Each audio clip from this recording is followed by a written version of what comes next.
Thomas Whitaker, the trusted presidential advisor, was found dead inside the White House residence. Sarah Donovan, the chief of staff, discovered the cryptic note that read, "History will remember." And Agent Michael Reeves, the lead investigator, uncovered a hidden chamber that revealed betrayal at the highest level of power. What began as a single murder unraveled into a chilling mystery inside America's most secure home. The White House stood in silence that night, its windows glowing faintly against the dark Washington sky. Tourists had long gone, and the buzzing energy of the day faded into stillness. Within its marble walls, the staff moved like clockwork, each person knowing their duties, their places, their roles in the grand routine. Yet, for all the structure and security, the air carried a sense of unease that was hard to explain. The residence, known for its history of power and decision-making, felt different, as though the weight of something unspoken pressed down on its halls. Shortly before midnight, a routine patrol by the Secret Service shifted the night from ordinary to unforgettable. One officer noticed a faint light glowing in a study where no one was scheduled to be. Curiosity edged into suspicion, and when the door was opened, the scene was chilling.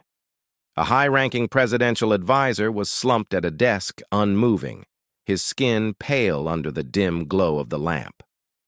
The silence in the room was suffocating, broken only by the hum of the light overhead.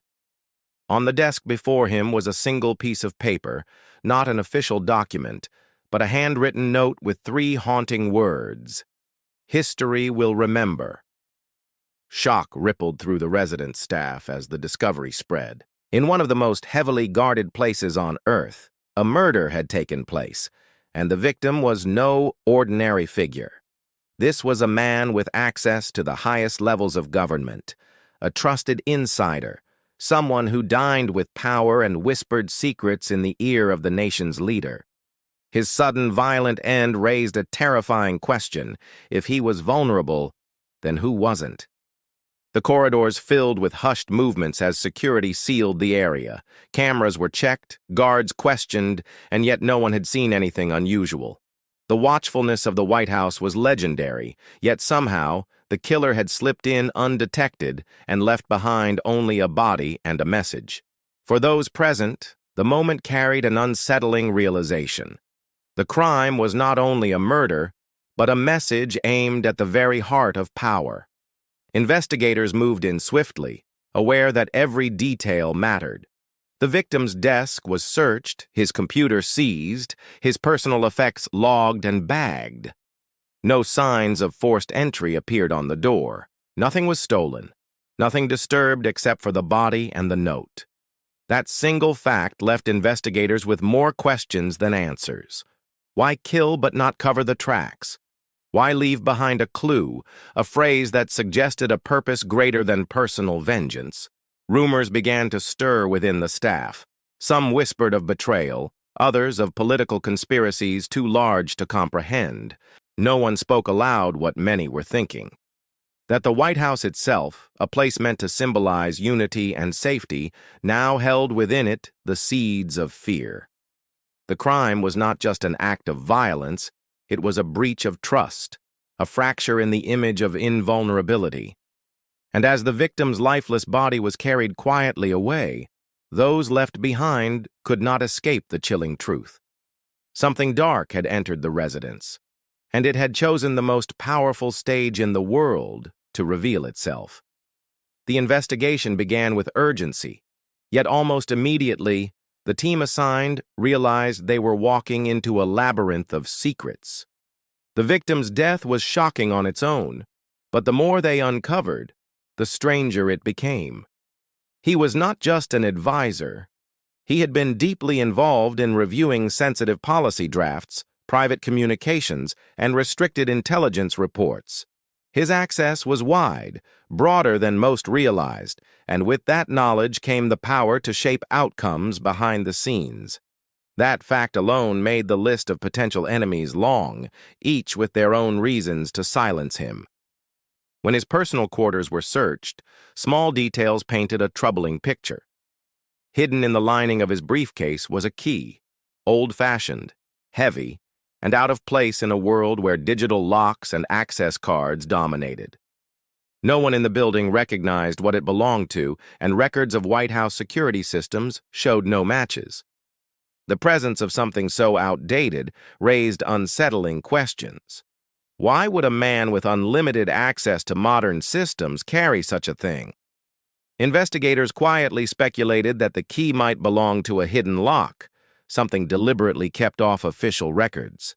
The thought that the White House itself contained hidden chambers unsettled even the most seasoned agents. Attention turned back to the cryptic note left at the crime scene.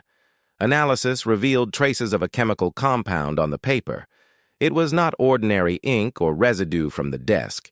It was a rare substance used primarily in government laboratories dealing with advanced materials. The discovery narrowed the suspect pool but also deepened the mystery, suggesting that the killer was not an outsider.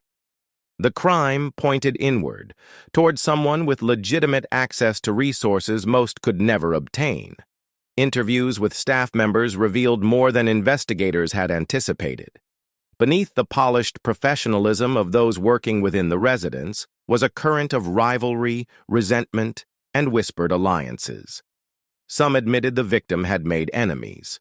He was ambitious, known to push limits, and had recently been digging into matters he should not have touched. Tensions were high, though few dared to speak openly. One staff member hinted that the victim had been compiling information, something he claimed could change the course of upcoming decisions. If true, he might have been silenced to prevent him from revealing what he had uncovered. The case reached deeper levels of intrigue as agents cross-referenced his recent communications. Emails were missing, wiped clean with precision. Phone records showed late-night calls to unknown numbers, all routed through encrypted channels that left little trace. These were not the habits of a careless man, but of someone navigating dangerous waters. What had he discovered? And who had the most to lose if it came to light? The White House halls became a place of quiet paranoia. Every step, every whisper carried weight, as if anyone could be a suspect.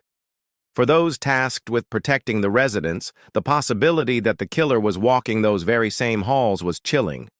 A fortress of security had been breached, not by force from outside, but from shadows within. And somewhere inside those walls was a lock waiting to be opened, a lock that might hold the answers to why history was meant to remember this night. The security review of the residence intensified, and every corner of the White House became a stage for suspicion. Guards who once moved with quiet confidence now carried an edge of doubt in their eyes, and staff who had worked together for years began watching each other more closely. What unsettled the investigation most was the footage pulled from cameras that were assumed to be functioning without error. Hours of recordings from the night of the murder appeared corrupted, filled with static and blank screens, as though someone had deliberately tampered with them. After a week of analysis, a technician managed to salvage fragments of video. Among the haze of pixels, a faint silhouette emerged. A figure slipping through a restricted corridor, their outline blurred, their pace steady and deliberate. Though the image was poor, their movements told a story. This was not panic, not chance, but routine. Someone who knew exactly where to walk and how to avoid being seen. The discovery sparked a wave of theories. The killer could be a staff member, a security official, or even someone close to the president. Every name added to the suspect list felt like a betrayal of trust. Investigators dug into logs tracing who had access to the residence that night, but no record matched the figure on the screen.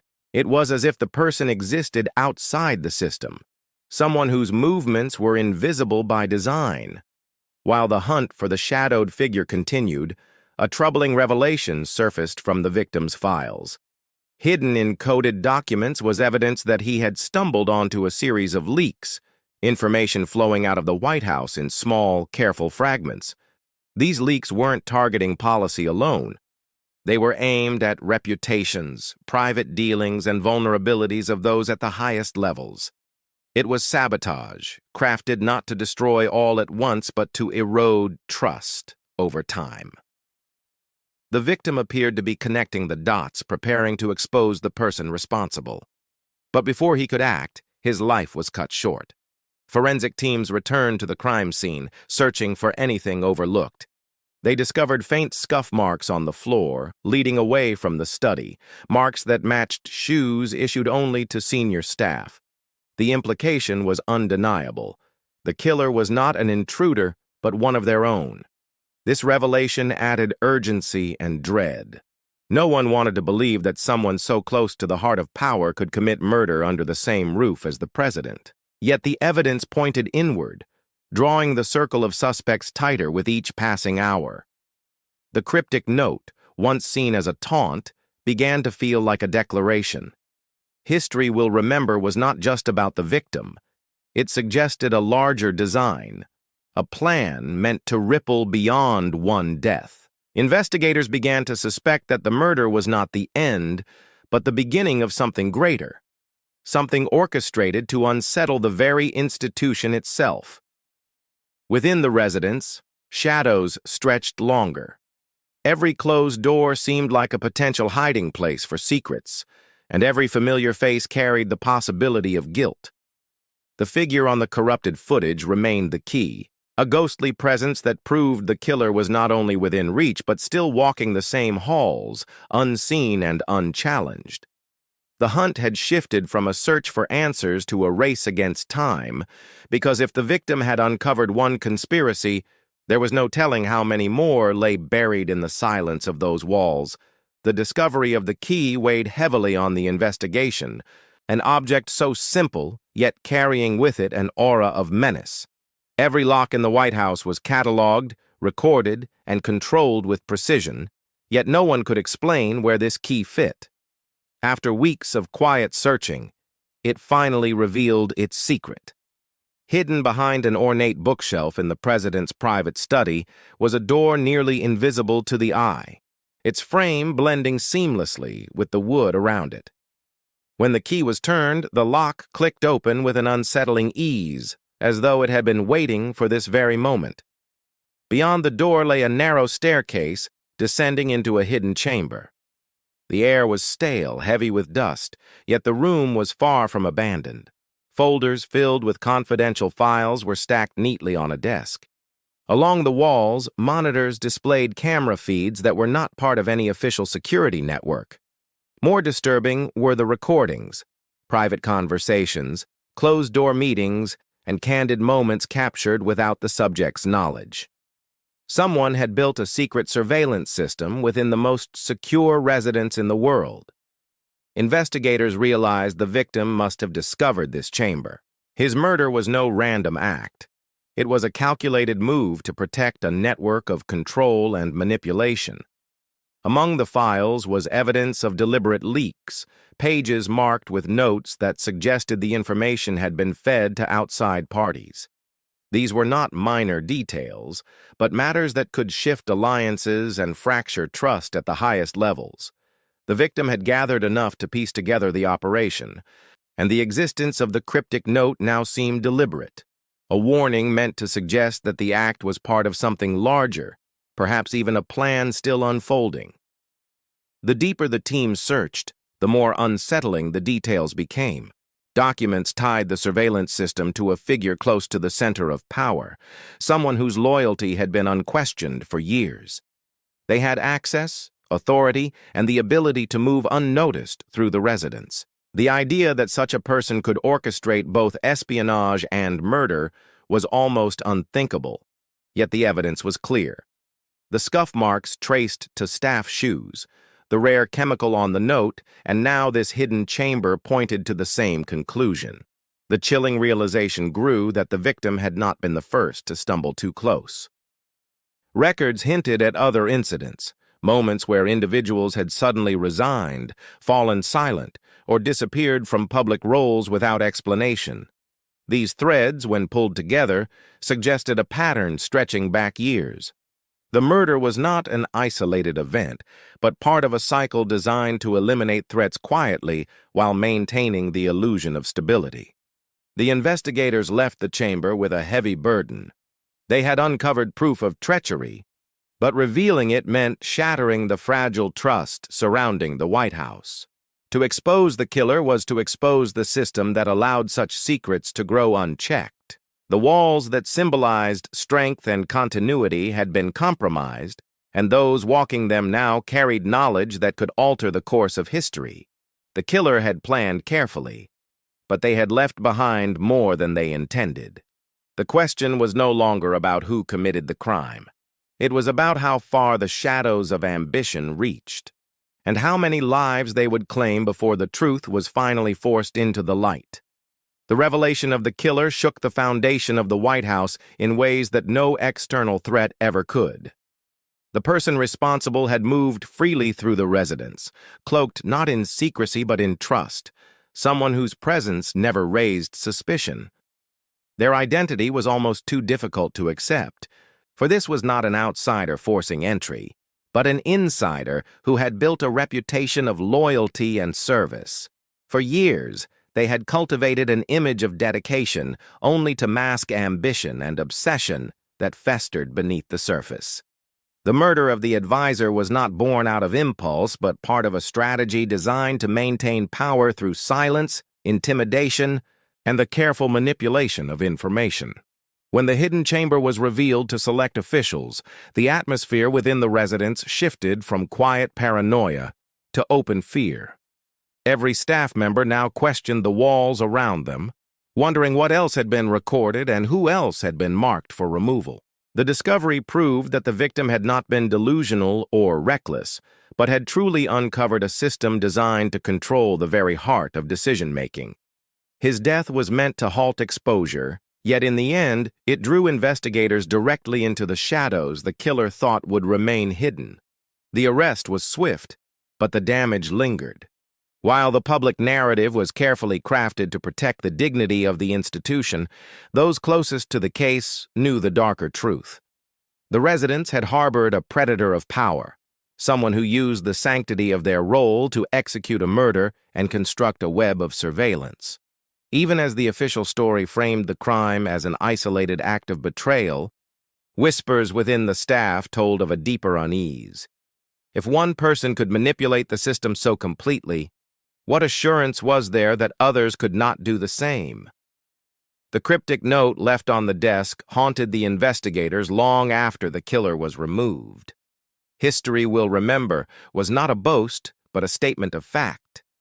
The events within those walls could never be erased, only managed and concealed. The truth would live on in classified reports, locked away from public eyes, while the nation continued under the illusion of unbroken stability. Yet for those who had walked through the secret chamber, seen the files, and traced the steps of the killer, memory would not fade so easily. Life in the White House returned to its polished rhythm, its public face unshaken, its grandeur intact. Tourists still marveled at its history, officials still carried out their duties, and ceremonies still unfolded with precision. But behind closed doors, the air carried a subtle heaviness. Those who remained inside the residence never looked at it the same way again. Every creak of the floorboards, every flicker of the lights, every shadow in the corner reminded them of what had unfolded. The murder had left more than a body. It left a scar on the nation's most symbolic home.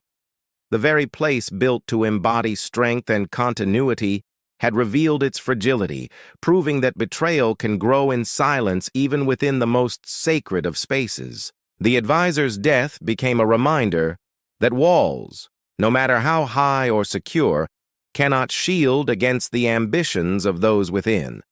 And though the White House stood tall and proud as it always had, those who knew the truth carried with them the quiet understanding that history had already been written in blood, and that memory, once awakened, never truly sleeps.